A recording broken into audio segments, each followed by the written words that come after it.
प्रणाम। हमेशा की तरह अनिल थत्ते आपके सामने हाजिर है, धमाका लेके। क्या लेके? धमाका। हाँ, आप तो चाहते हैं ना कि अनिल थत्ते है तो कोई गौप्यस्फोट करे। सैकड़ों चैनल है यार, वो दे रहे हैं कुछ न कुछ। अनिल थत्ते है जो जान के खेल कर, जान की बाजी लगा कर, बिना परवाह किए कि कौन केस करेगा, कौन हमला करेगा, है आई एम नॉट बॉदर्ड। पहले भी नहीं था, जब हमले हुए तब भी नहीं था, आज तो सवाल ही नहीं। 76 साल का हो गया हूँ मैं, अभी क्या डरना है, मौत से क्या डरना है? और बदनामी की खटले हुए, उससे क्या डरना है? चलते रह रहे। मैं जिंदा रहूंगा कि नहीं मालूम नहीं। मेरा लास्ट एक डिफेमेशन केस था 1988 का। मैं कितने साल हो गए, अभी 23 में निकला वो। कितने साल तेरा काउंट कर। हाँ, 88 का केस था, अभी 23 में उसका निकाला है और मैं निर्दोष छूट। 35 साल देखो। और बड़े आदमी का था। अरे चिंता मत करो यार, खामखा डरते हैं बदनाम। मेरे ऊपर 100 करोड़ को कर रहे हैं लोग, कर रहे दोनों, क्या बात है। हम जिंदा रहेंगे तो लड़ेंगे, जेल जाना पड़ा तो जाएंगे। भाई यहाँ पेंशन ले रहे, वहां पेंशन लेंगे, तो छोड़ो। मेरे पास तो कुछ आज मसाला है, क्योंकि क्या हो रहा है ना मालूम, ये धनंजय मुंडे के बारे में बहुत चर्चा हो रही है। और ये मुंडे घराने को शाप है। हाँ, ये मुंडे घराने को शाप है। आप एक काम कीजिए, मनोहर जोशी जब मुख्यमंत्री थे 1995 से 98 तक, बराबर है, 98 तक, तो आप उस समय के अगर अखबार निकाल के चेक करेंगे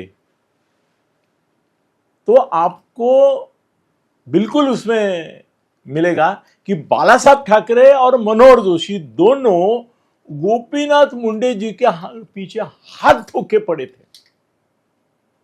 किसके पीछे? गोपीनाथ जी मुंडे। जो आज उनके वंजारी समाज। हाँ, एक मेरे से गलती हो गई थी पिछले वीडियो में ना, हमने क्या बोला था ना, बार बार मैं बंजारा बंजारा बंजारा बोल रहा था। वो बंजारा नहीं है, बंजारा अलग समाज है। मैं गलती कर बैठा, I am very sorry for that. वो वंजारी समाज है और वो इनसे अलग है। मुझे बहुत सारे लोग, आप बहुत संवेदनशील है, आप मुझे तुरंत बताते, अरे अनिल ये गलत हुआ, ये सही है। तो धनंजय मुंडे के ऊपर जो आरोप हो रहे हैं ना, चरित्र के बारे में, 2 बीबियाँ होने के बारे में, अफेयर्स के बारे में बहुत सारे चल रहे हैं। अभी बीच में तो एक मराठी अभिनेत्री का नाम इस तरह से उछाला गया था, अरे बाबा अरे बाबा। तो ये मुंडे घराने को शाप है कि उनके बारे में ऐसी चर्चाएं। अब शब्द सुनो, मैं अफवाहें बोला क्या? नहीं बोला। चर्चाएं बोला क्या? हाँ बोला। बाला साहब ठाकरे और मनोहर जोशी ने कभी भी एक बरखा नाम की जो नर्तिका थी, तमाशा में काम करती थी, और चौफुला करके एक जगह है, आप जाइए गूगल पे, सब आपको मिलेगा मसाला। चौफुला और बरखा, इसके बारे में मनोहर जोशी ने कम से कम 50 बार बोला होगा। उनकी टिंगल की थी, उनकी मजाक उड़ाया था। बाला साहब ने भी बोला था कि बरखा बाहर आई। वो एक बार गोपीनाथ जी आ रहे थे, तो वो जैसे ही आए, बाला साहब स्टेज पे बैठे थे, तो उनके सामने माइक था, वो बोले देखो बरखा बाहर आई। बरखा उनकी ये थी, फ्रेंड थी, तो उसके बारे में बहुत चर्चा हुई। अभी मुंडे का भी, मुंडे का थोड़ा आगे का प्रकरण है। और दुर्दैव से गोपीनाथ जी मुंडे की मौत भी एक रहस्य बना रहा हमेशा। मालूम है लोगों को क्या हुआ था एग्जैक्टली, मगर नहीं, वो एक देवता तुल्य बन गए। और मृत्यु के बाद तो उनका खाली मंदिर बनाना बाकी है, इतने लोगों के दिल में है वो। और वो आदमी का देखो, प्राइवेट लाइफ और पब्लिक लाइफ का अंतर करना मैं भी सीख गया हूँ, क्योंकि मेरे परिचय में ऐसे, मैं देखो, ये हमारा मार्मिक जो है बाला साहब ठाकरे का, उसमें 1 साल तक मैं ये मालिका लिखता था कि मंत्र्यांच्या मैत्रिणी, मतलब जो मंत्री है उनकी गर्लफ्रेंड कौन कौन है, और दोनों के नाम देता था मैं। अभी क्या है ना, बाला साहब के पेपर में वो आता था करके मेरे ऊपर डिफेमेशन केस एक भी नहीं हुआ। इतने 50 मैत्रियों का तफसील देने के बाद नाम से देता था। माँ साहब तो मुझे बोलती थी तू सच लिखता है। मैं बोला क्यों? वो बोली गुरुवार को मार्मिक आता है 11 बजे, कोई ना कोई तो जिसका नाम तुमने लिखा है मैत्रेच्या मैत्रिणी वो आती है शिकायत करने तुम्हारी। बाला साहब भी मुझे बोले अरे तू काय ढेकूण आहे का? ढेकूणला काय बोलतात रे हिंदीत? देख तो ढेकूण है, वो रहता है ना गद्दी में ढेकूण। तो बोले क्या ढेकूण है क्या तू? तेरे को कैसे पता चलता है कौन कहाँ किसके साथ सो रहा है? मगर बाला साहब का बड़प्पन था, छापते थे बिंदास। तो अभी ऐसा हुआ है कि धनंजय मुंडे के संदर्भ में सुरेश दत्त सब बातें बोल रहे कि नहीं? उसके आर्थिक कारनामों के बारे में बोल रहे हैं, बहुत कुछ बोल रहे हैं। उसका राज भी मैंने कल खोल दिया कि भाई 2 मीटिंग हुई है। अरे धनंजय मुंडे शायद आश्चर्यचकित हुआ होगा मेरी जो जानकारी उससे कि धनंजय मुंडे कहाँ कितना खाता है, कैसे खाता है, उसके पास कितनी संपत्ति है, कहाँ कहाँ इन्वेस्ट है, इसका पूरा कच्चा चिट्ठा सुरेश धस के पास है। हाँ, सुरेश धस के पास है और वो सामने रख के 4.5 घंटा बावनकुळे के सामने बैठका है। खटमल खटमल खटमल, हाँ बाला साहब मुझे पूछे ये तू क्या खटमल है करे? तू कैसा, तेरे को कैसे पता चलता है कि कौन किधर सो रहा है? मजे की बात छोड़ो। तो सुरेश दस ने उनको कच्चा चिट्ठा दे, भाई तुम्हारे इतने इतने हैं, हर साल को तुमको करीबन 4.5-5 हज़ार करोड़ मिलते हैं, तो मेरा तो 1,000 करोड़ बनता है, मैं यहाँ का लीडर हूँ। वो सब बातें मैंने आपको कल बताई। और देखो सुरेश दस भी होशियार है, सब कुछ बोला, 4.5 घंटा चर्चा की, पैसे की, शेयर मांगा, बाद में रिमाइंड करने के लिए भाई अभी तो कुछ आया नहीं, इसके लिए आंखें का बहाना लेके मिलने को भी गया कि भाई कहाँ है पैसा, कुछ टोकन तो आना चाहिए तभी मैं शांत रहूँगा, वो भी हो गया। मगर उन्होंने एक बात का जिक्र नहीं कभी किया, वो करुणा शर्मा के साइड से नहीं खड़े हुए। करुणा शर्मा आप जानते हैं?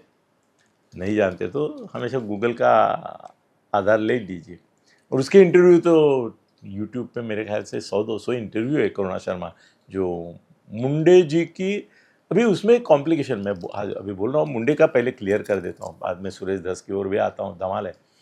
तो मुंडे का कैसा है ना, उसने करुणा शर्मा से ही ऑफिशियली शादी की, ऑफिशियल शादी। बाद में समाज के और कुटुंब के दबाव में, जो गोपीनाथ मुंडे पर भी था, उनको भी बोल रहे कि भाई तुम प्रमोद महाजन की बहन से शादी की तो अपने वंजारी समाज के लड़की से करनी चाहिए, तुमको हमारी प्रथा है, तो तुम दूसरी शादी करो। गोपीनाथ मुंडे ने शादी नहीं की, अफेयर्स किए मगर शादी नहीं की दूसरी। ये शादी कर बैठा पहली वाली से, करुणा से, बाद में दूसरी शादी की, वो उसकी दूसरी राजश्री करके उससे की। वो छोड़ो, दस क्यों नहीं बोलता है कि भाई तुमने 2-2 शादियाँ की है और फिर भी तुम्हारे अफेयर भी चलते हैं वगैरह वगैरह, तो कैसे बोलेगा? अगर धस ने उसके बारे में बोला कि भाई तेरी 2-2 बीबियाँ है और तू तो धमाल करता रहता है, हमको मालूम है, तो क्या करेगा मुंडे, धनंजय क्या करेगा?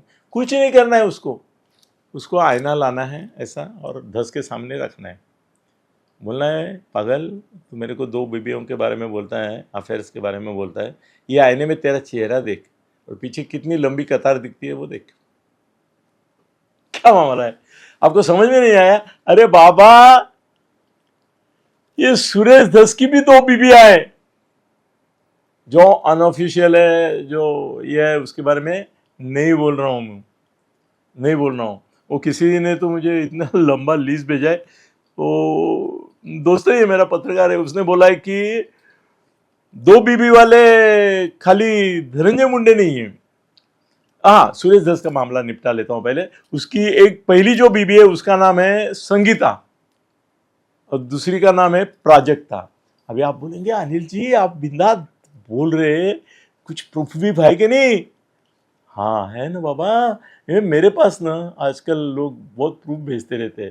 तो उन्होंने इलेक्शन का जो एप्लीकेशन फाइल किया है ना, इलेक्शन फॉर्म, उसमें उन्होंने बाकायदा सुरेश दस, अरे इनकी हिम्मत की दाद भी देनी चाहिए दोस्तों, उन्होंने स्पाउस पहली संगीता और उसका कोई इनकम टैक्स रिटर्न वगैरह फाइल ही नहीं है 5 साल में, 5 साल का ब्यौरा है मेरे पास, उसमें नहीं है। और दूसरी स्पाउस मतलब बीबी प्राजक्ता, तो संगीता और प्राजक्ता अशी ता ताईया ता थैया, सुरेश धस की भी है ना, तो किस मुंह से बोलेगा मुंडे को कि तेरी 2 बीबी है? अरे इसकी भी 2 बीबी है, और भी उसके जुमले बहुत है, मगर अभी उसके एप्लीकेशन में अरे उसके ऊपर खटले कितने हैं, ये लोग देते क्यों नहीं है मीडिया वाले? मेरे पास अभी उसका जो एप्लीकेशन है इलेक्शन का, उसका कॉपी है सामने, उसमें उसके ऊपर कितने गुनाह दाखिल हुए हैं, कभी भी कन्विक्ट नहीं हुआ है। ये बोलता है ना धनु को कन्विक्ट करो, इसको करो, उसको करो, ये खुद इतने उसके ऊपर मामले हैं, वो सबले मामलों की लिस्ट में अलग से कल जरा मेरे को बना के देना। तो कहीं कन्विक्ट नहीं हुआ है वो लिखा है मगर चालू है। तो ये 2 बीबी है। और हमारे और एक मित्र हैं जो एकनाथ शिंदे जी के गुट में हैं और बड़े मंत्री हैं और बहुत ख्वाब रखते हैं, महत्वाकांक्षा रखते हैं, उदय सामंत करके मंत्री है, उनकी भी 2 बीबियाँ हैं। एक का नाम है जया और दूसरी नीलम। नीलम तो आप सबको मालूम है, नीलम शिर्के जो बहुत बड़ी अभिनेत्री है, वो भी उनकी बीबी है और ये उनकी भी 2 है। मेरे पहले के पहचान में ना, पहला अभी वो है नहीं, वो लोग करके उनका नाम नहीं ले रहा हूँ, पर बहुत सारे मंत्रियों के 2-2 बीबियाँ पहले भी थी। अभी मेरे पास उसने भेजा है कि एक माजी आमदार है राजू तोड़सम, दूसरे मंत्री भी थे बवनराव लोणीकर और विजय शिवतारे, उनकी भी 2-2 बीबियाँ थी।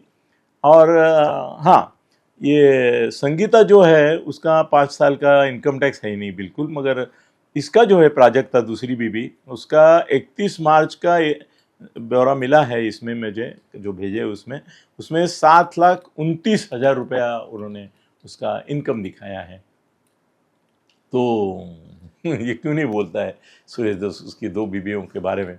इसका कारण ये है कि वो खुद भी, उसकी भी 2 बीबी है। अब क्या है ना, तेरी भी चुप मेरी भी चुप, ऐसा शुरू हुआ है, तो ये पहले से ही इस मामले में चुप है। हाँ, धनंजय के बारे में मैं तो बोलता हूँ, 2 घर वाली 10 बाहर वाली, क्या बोलते हैं, इसका भी आपको डिटेल चाहिए? अरे उसमें क्या प्रॉब्लम है ना कि वो बाहर वाली रहते हैं ना, वो मेरे को बोलेगी कि दादा आपने हमारा नाम क्यों दिया, हम साथ भी खाली फ्रेंड है, उसके पीछे सिवा कुछ नहीं है। चलो ठीक है, अभी ये तो गोप्यस्फोट हो गया कि भाई धनु को कुछ मुंह से बोलेगा, इसकी भी 2 बीबियाँ है जिनका नाम भी मैंने दे दिया है, संगीता और प्राजक्ता, और मुझे प्रूफ है उसका ही इलेक्शन एप्लीकेशन, उसमें उसने स्पाउस करके दोनों के नाम दिए।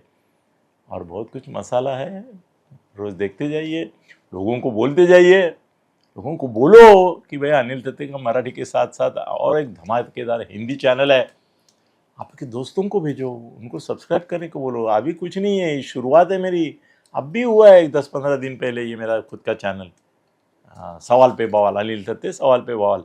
कौन सब्सक्राइब करो, इसको शेयर करो लोगों के पास, जैसी इसकी ताकत बढ़ेगी आपको और बड़े बड़े गोप्य स्फोट मिलेंगे। धन्यवाद।